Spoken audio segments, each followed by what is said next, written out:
വളരെ പ്രധാനപ്പെട്ട ഒരു പെൻഷൻ അറിയിപ്പാണ് ഈ മണിക്കൂറുകളിൽ പുറത്തു വന്നിരിക്കുന്നത്. സംസ്ഥാനത്തെ സാമൂഹ്യ സുരക്ഷാ ക്ഷേമനിധി പെൻഷൻ ഗുണഭോക്താക്കൾക്ക് സംസ്ഥാന സർക്കാരിന്റെ ഭാഗത്തു നിന്നും വമ്പൻ സന്തോഷവാർത്ത എത്തിയിരിക്കുകയാണ്. സംസ്ഥാനത്ത് ക്ഷേമ പെൻഷൻ തുക വർദ്ധിപ്പിക്കുന്നത് സംബന്ധിച്ചുള്ള സുപ്രധാന അറിയിപ്പുകൾ എത്തി. തദ്ദേശ തിരഞ്ഞെടുപ്പുകൾ അടുത്തിരിക്കെ വരുന്ന ആഴ്ച തന്നെ ഇത് സംബന്ധിച്ചുള്ള പ്രഖ്യാപനം നടത്താനാണ് സംസ്ഥാന സർക്കാർ ആലോചിച്ചിരിക്കുന്നത്. നിലവിൽ സംസ്ഥാനത്ത് 1600 രൂപ വീതമാണ് ക്ഷേമ പെൻഷൻ തുകയായി ലഭിക്കുക. സാമൂഹ്യ സുരക്ഷാ പെൻഷൻകാർക്ക് പുറമെ 8 ലക്ഷത്തോളം വരുന്ന സർക്കാർ സഹായത്തോടുകൂടി പെൻഷൻ തുക വിതരണം ചെയ്യുന്ന ക്ഷേമനിധി ബോർഡുകൾ വഴി പെൻഷൻ തുക സ്വീകരിക്കുന്ന ഗുണഭോക്താക്കൾക്കും പെൻഷൻ തുകയിൽ വലിയൊരു വർധനമാണ് വരാൻ പോകുന്നത്. 100 മുതൽ 200 രൂപയുടെ വരെ വർധനവുണ്ടാകുമെന്ന് നേരത്തെ തന്നെ റിപ്പോർട്ടുകൾ സൂചിപ്പിച്ചിരുന്നെങ്കിൽ പോലും പെൻഷൻ തുകയിൽ 400 രൂപയുടെ വർധനവുണ്ടാകുമെന്നാണ് ഏറ്റവും പുതിയ അറിയിപ്പ്.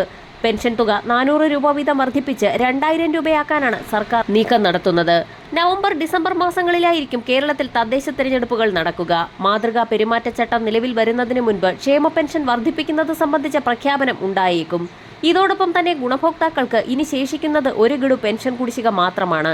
1600 രൂപയുടെ ഒരു ഗഡു കൂടി ഒക്ടോബർ നവംബർ മാസങ്ങളിലായി വിതരണം ചെയ്യുന്ന ക്ഷേമ പെൻഷൻ തുകയോടൊപ്പം വിതരണം ആരംഭിക്കാനാണ് സംസ്ഥാന സർക്കാർ ആലോചിക്കുന്നത്.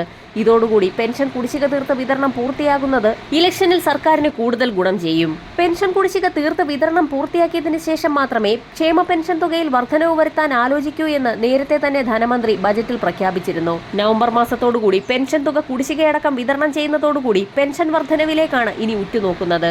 തദ്ദേശീയ തിരഞ്ഞെടുപ്പുകൾക്ക് മുന്നോടിയായി പെൻഷൻ തുക 2000 രൂപയിലേക്ക് എത്തിക്കുമെന്നുള്ള റിപ്പോർട്ടിന് പിന്നാലെയാണ് തദ്ദേശ തിരഞ്ഞെടുപ്പിന് ശേഷം ഏപ്രിൽ മെയ് മാസങ്ങളിൽ നിയമസഭാ തിരഞ്ഞെടുപ്പ് നടക്കാൻ പോകുന്ന സാഹചര്യത്തിൽ ഒരിക്കൽ കൂടി ക്ഷേമ പെൻഷൻ തുക വർദ്ധിപ്പിച്ചേക്കുമെന്നുള്ള ഏറ്റവും പുതിയ അറിയിപ്പ് പുറത്തു വന്നിരിക്കുന്നത്.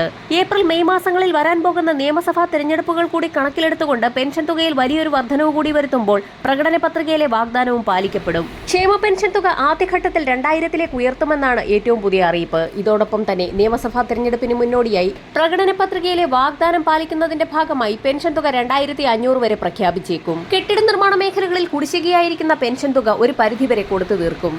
അതേസമയം പങ്കാളിത്ത പെൻഷൻ പിൻവലിക്കാനും സർക്കാർ തലത്തിൽ ആലോചന നടക്കുന്നുണ്ട്. ഇതുകൂടാതെ സർക്കാർ ജീവനക്കാർക്ക് ക്ഷാമബത്ത അനുവദിക്കുന്നതും ശമ്പള പരിഷ്കരണം പ്രഖ്യാപിക്കുന്നതും പരിഗണനയിലുണ്ടെന്നാണ് വിവരം. മുഖ്യമന്ത്രി പിണറായി വിജയനും CPM നേതൃത്വവും തമ്മിലുള്ള ചർച്ചയ്ക്ക് ശേഷമായിരിക്കും ഇത് സംബന്ധിച്ച അന്തിമ തീരുമാനമുണ്ടാകുക.